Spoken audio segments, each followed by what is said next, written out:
I have an army. We have a Hulk.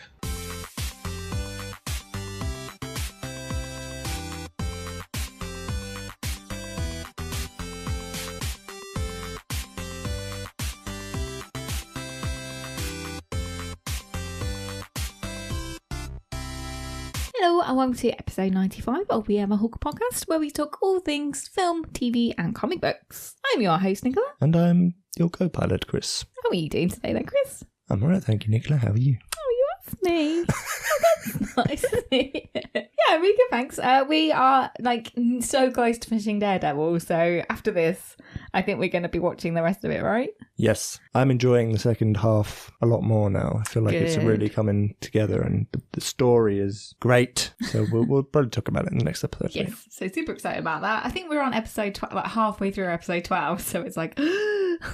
And then we got some more Sabrina to watch, so that's pretty interesting. Hey, I'm really enjoying that. It's a good show. Yeah, it's interesting. What is it called? Like the Chilling Adventures of Sabrina or something. Yeah, it is much darker than the Nickelodeon it's not the 90s show. Nickelodeon show. No. Is it based on a comic then or something? Yes, okay. yeah. So I think her character was in Archie Comics. Right. Which is also Riverdale on the CW. So, which has got also much darker. I think they might cross over because there's stuff about like, I don't know whether it's witchcraft or, I don't know, it's strange. Well, I hope it doesn't, because I much prefer this to any of the other CW shows right now. So. Also, just talking about the CW shows, has anyone seen the really funny behind the scenes photo of Stephen Amell in the Flash shoot? Oh, wow. Yeah. It's hilarious. So funny. I think it's a beard. I mean, obviously he's quite a lot beefier than the guy who plays the Flash, right? Grant. Just looks a bit tight around the tummy area. It's all those abs. I think someone said he looked like Power Man, which made me laugh. So that's quite funny. Yeah. But yeah, going to be interesting about that one, the because that's from the Arrowverse crossover.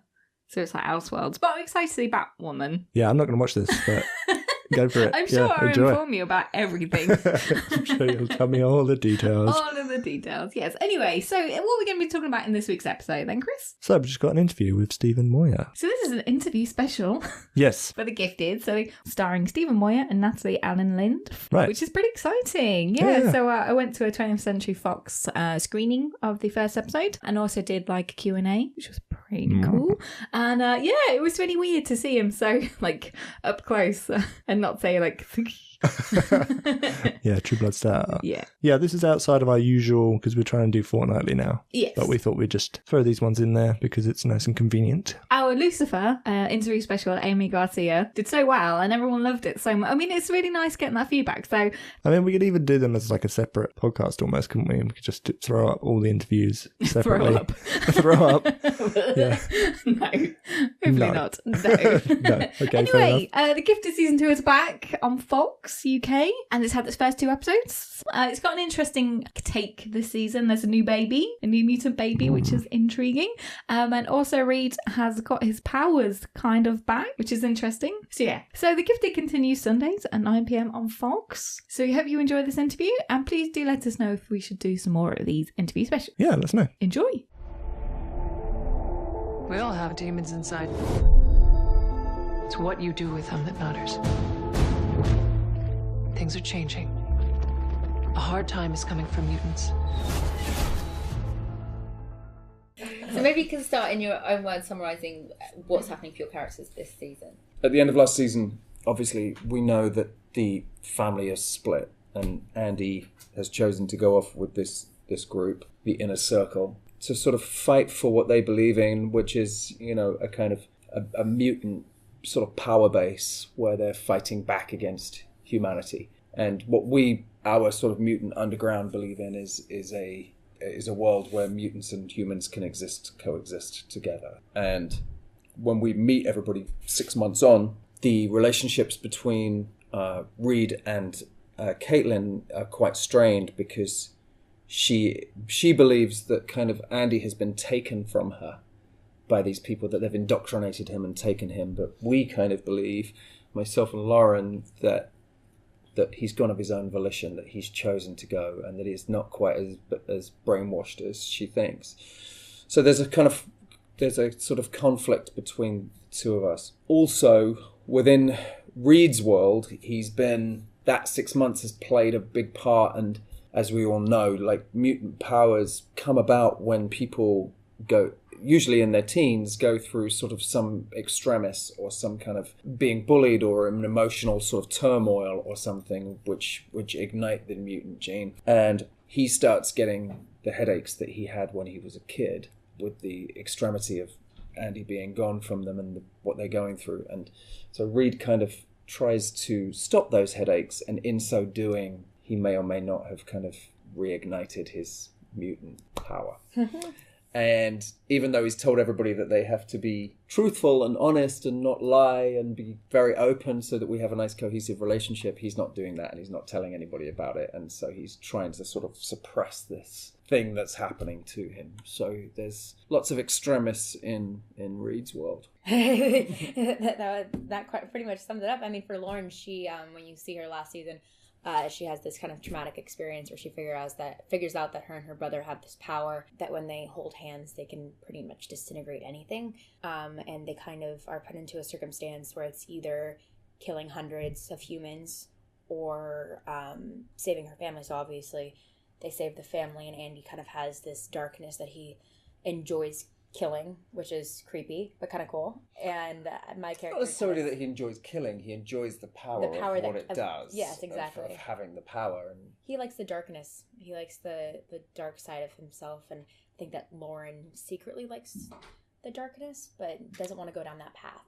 Yeah. So this season's kind of her just trying to veer away from that, with always the little dark temptation in the back of her mind, but at the same time just trying to keep her family together, because I mean the parents are kind of distraught and not all really over sure. the place. But yeah, I mean when you lose your son, especially like you said in the circumstance where he technically wasn't taken, but I mean he's still your little boy. Also, though, I think one of the fascinating ideas of I don't know how in depth you want to go, spoiler wise, but there is a really interesting dynamic between you and Andy. Yes, so something that sort of plays out. Yeah, there's something really cool that happens this season that Stephen kind of had a little part in. Yeah, I can't say too much, yeah. But it was something that happened to me. I have twins, and it was something that happened with my twins that I sort of told Matt about, and was a very helpful device in terms of keeping Natalie and Percy, Andy and Lauren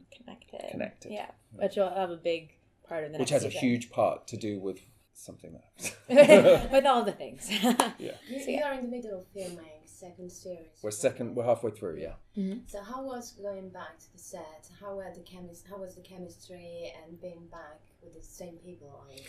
I mean, one of the things that... And sorry. I'm so sorry.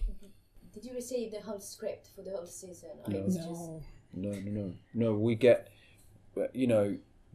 they're up against it in terms of getting those scripts out. We, for instance, we're just about to start episode 10, and we got it the day before. So it's and sometimes it's not like that. Sometimes you get it 2 weeks before, maybe 8 days before, but sometimes depending on the rewrites and, sometimes the studio, i.e. Fox, the network, will say, we want this changed, and we want this changed, and we want this changed. And by the time they get a sort of written shooting draft. They've been through so many changes already by the time we get it that it's a day before. What was the first part of the question? Chemistry. It's a great bunch. We all, me and Nat and Amy are very, very close. It's been tough because last year Percy is close to all of us, and but we're not with him. He's in this other world, and so his storyline. Obviously, I don't want to give too much away, but his storyline and Emma's storyline and Skylar, who plays the Frost sisters, their storyline is taking place in a different place, and our storyline. We're very close with Sean and Blair and Jamie Chung. Yeah. And so a lot of our stuff has been looking for those guys, sort of trying to hunt them down and find out where they are. So we're very happy because we all get on really well. So our bunch is like super tight. And it helps though, because we kind of miss Percy. Like there are scenes where we'll like just be, oh, we're missing something. Oh yes, of course. But it kind of helps in the storyline because sometimes when you're sort of naturally playing that where feeling, is he? Yeah, but we love everyone. We're kind of like it's a really nice bunch, and it's I've had this before, and I'm sure you have too on jobs, but, you know, I just had my kid's birthday party, and half of the people there, I mean, 80% of the people there were the crew from True Blood, because it's family. And so when you get back and you see everybody again, it's just lovely. It's all just kicks off again. And we're in Atlanta, and, you know, we live very close to each other, and so does Amy. We live 2 floors down from each other. Yeah. So I had a bug in my apartment a couple of days ago. He came and squashed it. Like, I did not squash it. You kind of squashed it a little bit, but we didn't mean to. We did not mean to. It flew away. It flew away. But she wouldn't. She was basically like, "Hey, are you home?" And it was a moth. I was so scared. They're furry. I had to get the moth scary. and free it, and it flew. It was a bit He's worried. like my I'd squashed dad. it. Yeah. Yeah. Do you think the series is getting more serious and darker, and do the present political events influence any of the storyline? I think by the very nature of what we're doing within the show, there is a seriousness to it this year, because the machinations, the way that the storyline plays out, has a seriousness to it, and it's a little bit difficult for it to be kind of have that sort of comic edge. I think that's good, personally. I don't have a problem with that. You know, there is still some comedy. There's still some sort of bro stuff between Thunderbird and Eclipse. There's also Thunderbird and Blink are together, so there's a kind of nice romantic link between those guys. I mean, I've said this before, but I think that one of the things that we do quite well is reflect society. I think that's what the X-Men is about. I think when it was written all those years ago, it was a reflection of what was happening in the civil rights movement. So whether it be religion or race or sexuality, you know, sexual orientation, you know, the X-Men reflect back on what society is really about. And one of the things that we do this year is we look at both sides of what being extreme would be. So, you know, from the human element, you know, you've got the kind of the Jace character, Kobe Bell's character, who lost his daughter, and therefore, you know, who therefore has absolute right to feel like he's been wronged. And, you know, he is anti-mutant because of something very specific, and I think that the audience empathize with that. So it makes it confusing, because the mutants are, in our world, are the heroes. But there are bad mutants, and there are bad humans, and there are good humans. And so we have the far right, we have the sort of medium right, we have the sort of middle, we have a sort of liberal thing. And then in the show, you will also see sort of an extreme left version of what mutants could be. And there's no way that you can do something like that on a television series without it being some kind of reflection of what's going on. But as I said last night, I don't know if anyone was there, there's no way that you would be able to reflect what's going on in America right now, because it changes every 2 minutes.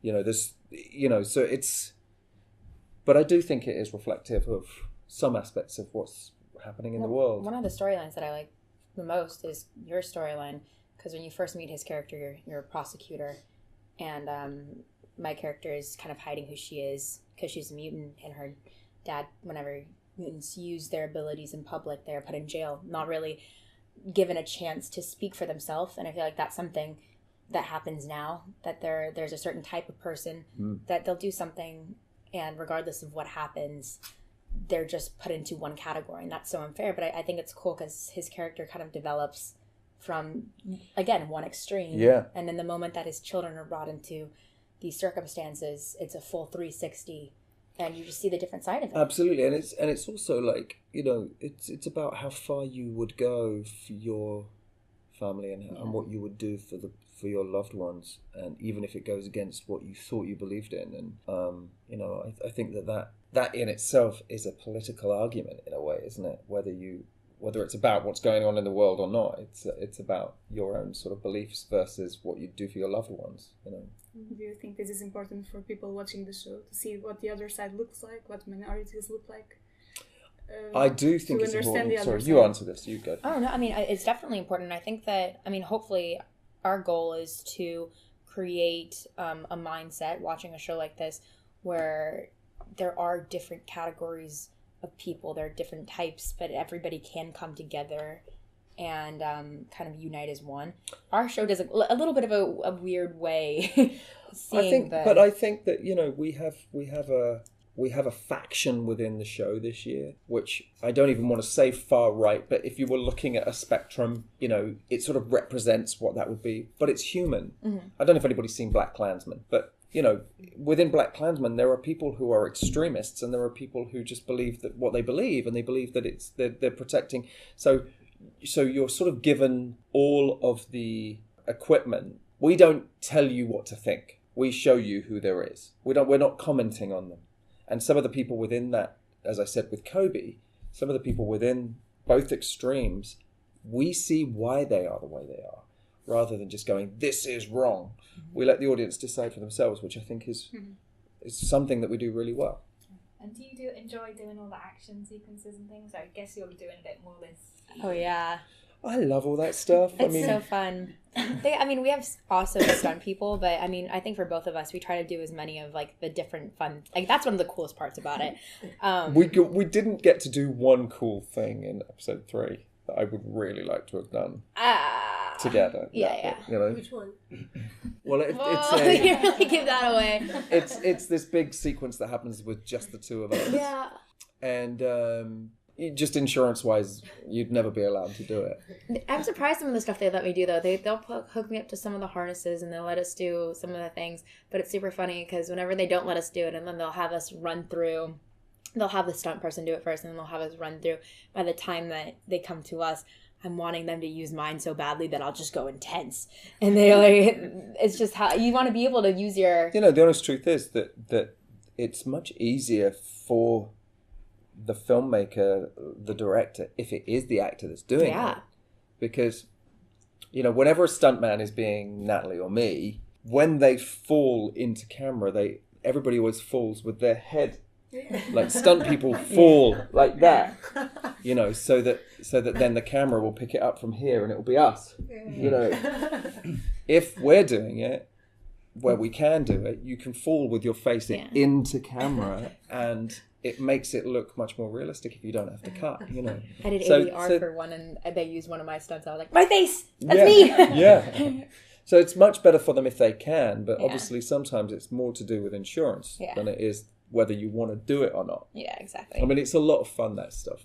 Yeah. You mentioned Derek, the mutant specialist, yesterday. Oh, the mutant specialist. Can you tell us more about how you're working with him, and are you surprised that the fans of comics and superheroes take superheroes so seriously? He'd get a real kick out of the fact that he's getting a mention.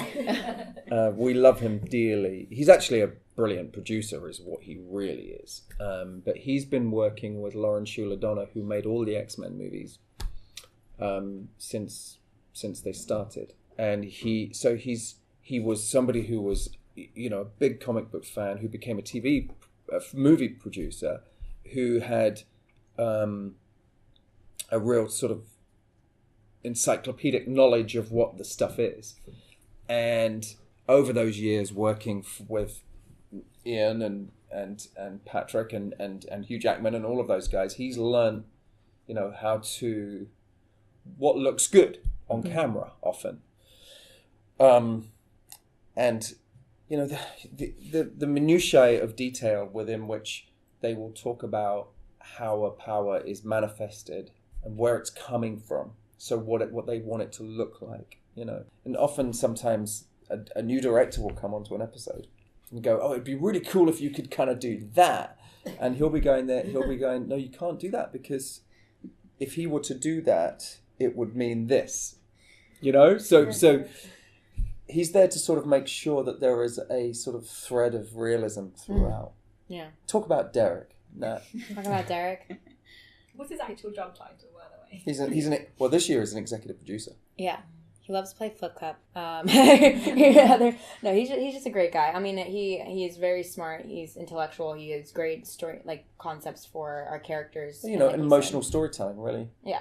So we're very lucky to have him. Yeah. You also talked about the science behind the show and the special effects. That's really important, to try to make the show something that isn't real. Try to make it look real. Yeah. There's a very cool, you haven't seen this, but there's a cool thing coming up where the science of what is going on inside my body is explained. And there is a graphic on a computer that, as the actress who is explaining what's going on, the graphic on the computer shows it. So prior to us shooting it, they have to create the graphic. Mm-hmm. And there's a graphic of like the human genome, mm-hmm. and what the X gene would look like, coexisting together in a human body, and how they integrate and form, and what happens when they're attacked by a drug. And that's me being very unspoilery, yeah, but explaining actually something very detailed that we specifically see. Mm-hmm. So they have to come up with how that would work in a realistic and honest way, and then represent it in a computer form. So it's kind of cool shit like that, you know, which is where, like, going back to your question, is, you know, it's where the fans get really excited, because, you know, as we've talked about endlessly, you know, with X-Men stuff, it's very specifically about, I think more than any superhero genre, the X-Men stuff is very much about representing part of society that feels left behind sometimes. You know, yesterday there was a landmark day in India, as you probably all know, where, you know, homosexuality was outlawed, you know, or, you know, not outlawed, basically made legal. Inlawed. Literally inlawed, you can get married. You know, and if you saw any of those photographs that were coming out, there were spectacular photographs of people leaping for joy in you know, in traditional Indian dress, and what that means and how extraordinary that is, and 2018, you know, that happening, and you know, in its small way, you know, the X-Men world represents those people. Mm-hmm. What do you consider to be a superpower in real life? Parenthood, motherhood, I would say. Gosh. What were we talking about earlier that was Oh, yeah, so that was actually cool? a good one. Being able to talk, like, languages. Being able to understand many people. Multiple languages. Multiple countries. Being able to go anywhere and we were just saying that wouldn't it be nice to be able to communicate? Just to be able to, because we were doing the affiliate tags in different languages, and wouldn't it be nice just to be able to do that? Technology soon. Well, technology allows you to do it, but wouldn't it be nice to actually such a personal have the connection, ability having to a do conversation with someone, and when you can't understand their language, there's such a barrier there. But being able to that'd be crazy. So being able to read Pushkin in the original, you know, that's a superhero power. Still knowing Latin. I think motherhood though is as elemental as it gets. Do you consider America to be home now? Would you like to come and do a project back here? I did do. I worked here at the end of 2016 for the first time in like years and years and years, and it was so lovely. America is home. I still am very lucky. I've got a house here, and it's really lovely to be able to, you know, they offered me the hotel this week, and I was like, no, I want to be home. So yes, America's home purely because I think, you know, the multitude of my children go to school there. You know, there's one coming to meet us for lunch today who doesn't. He lives here. Yeah, it's funny though, because, and I've said this before, but it's a very interesting thing. But the first thing I do when I get here is make a cup of tea. And the first thing that I do when I get to America is make a cup of coffee. Oh. And I don't think about it. It just, and I feel home in both places, and it's such an odd concept to feel at home in two different places, but I really do. You've mentioned parenthood before, and I'm curious to ask you something very lame. Be lame. How do you reconcile being an actor and being a father of young children? How do I reconcile? How do you reconcile your life, working life, and being a parent? Usually, you know, never. Yeah, I mean, we're shooting in Atlanta, and it's tough sometimes. You know, my 18-year-old's here, and he's just been finishing his schooling here, and my 16-year-old is in LA, and my 2 6-year-olds just turned 6-year-olds are in LA. But so I flew back for their birthday party at the weekend, and when I was leaving Monday morning, I spent 20 minutes in the doll's house with my daughter, playing with being all the characters in the doll's house, painting her nails. Then I was doing Lego with my son for 20 minutes, like doing this crazy stuff. I got nail varnish all over and I was getting it all over the Lego.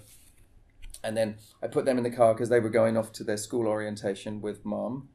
And then I took my 16-year-old for lunch and took her to her first day of orientation. And then I got on the plane and flew. We shot in Atlanta, finished that day, got on the plane, came here. First thing I did was went and saw my 18-year-old. Had like a couple of hours with him. And then we came to the thing last night. And you just do as much as you possibly can. FaceTime's changed everything. You know? I mean, it has. You know, we used to say Skype, of course, but it's kind of FaceTime now. I expect time as his fake daughter too. Yeah, and I have to put in time for my fake children. There's this percentage there that I definitely need to. So. You probably get more than anyone at the moment. That's good with me. Coming and saving fucking moths from you, from killing them. Thank you very much, guys. Thank you. Thanks, guys. Thank you. Are we staying here? You're staying here. Okay, get out. Go on. Sling your up.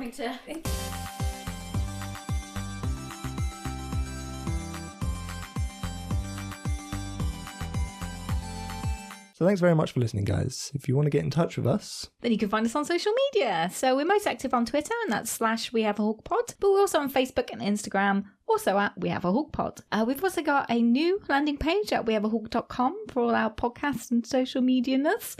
And we're also on YouTube at /WeHaveAHawk. I also have a news and review site, which has got the latest reviews from London Film Festival. If you want to go check those out, that's at wehaveahawk.co.uk. Cool. Great. So what are we going to be talking about in next week's episode then, Chris? So we got Bohemian Rhapsody this week, which we're going to see at Cineworld, our local Cineworld. So that's going to be exciting, and we'll find out if that's any good. Yes. It's had middle-ish reviews, I think. Oh, really? Okay, yes. I've been looking forward to this one. So, Rami Malek, he's pretty cool. Yeah, I like him. Yes. Also, we'll be finishing Daredevil right now. Yes. When we press stop. So we'll be talking about the rest of that, I believe. Indeed. Probably talk about Sabrina a little bit as well. Yes, Sabrina is out as well. Oh, we've got too much to talk about in next week's episode.